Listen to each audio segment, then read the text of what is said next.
Hello, my name is Lionel, Hey there, my name is Ethan. and today the research question we're going to be addressing is how to augment and increase intrinsic motivation in junior high athletes. Yeah, this really ties into how these junior high athletes they're quite apathetic and they don't want to show up to practices, and you can really see how this really affects their performance in sport. Yeah. So, what are your personal experiences with intrinsic motivation? Yeah, so personally for me, I did track in my teens. I did javelin and pole vault, and as you may know, it is quite technical. And yeah, in the beginning, it was quite discouraging, and there were many times where I just wanted to give up. But it was during those stages that my team carried me through and showing me and teaching me the skills I needed, right? And of course, they were more skilled than me, but like they never really made me feel inferior, and I feel like they were very empathetic and they really understood me.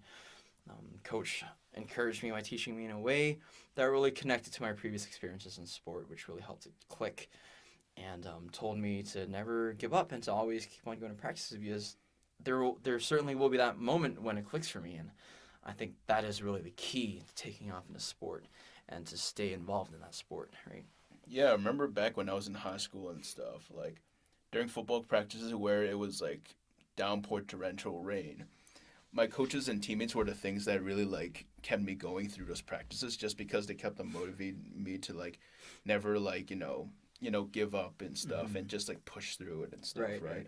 So really that like, peer system and stuff really just like helps in terms of like maintaining and increasing that motivation. Yeah, 100%. Yeah, and when we're talking about this motivation here, this literature from a few years ago defines this intrinsic or this form of motivation, which is intrinsic motivation, as essentially three types. So there's the first one, which is to know the skill and task.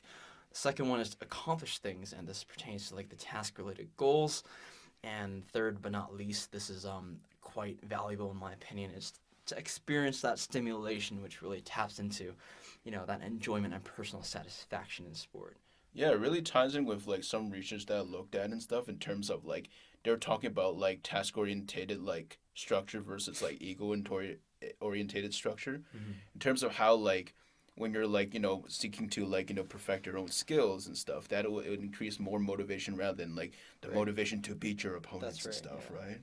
Yeah. So when it comes to the effects and facts, like we have a study from 2006 that tells us that there is that increased interest in sport and there's that increased enjoyment in sport, and this also ties into how like the coach isn't like how the coach handles situations when athletes make mistakes and how they're not completely mistake driven, because that will often cause a lot of anxiety if you punish that athlete too hard, right? So, also there's that increased perceived competence and success in the athletes. There's feelings of self worth, self determination, and self efficacy. So when we're talking about how to augment and increase this intrinsic motivation and stuff, like a lot of the research like give us gestures towards like that shift towards like task oriented structures rather than ego oriented structures. So that yeah, even in that study from like 2006 and stuff, they like pretty much like talked about how like these two structures like influence like athletes like motivation, and then they found that like task orientation like improves motivation more just Mm-hmm. because you're focusing on that like performance related goals rather than like beating your opponent. Yeah, exactly. Yeah. And of course, like, when you're talking about like, sport and team sport especially and stuff, like really building that team cohesion will help create that like, sense of belonging.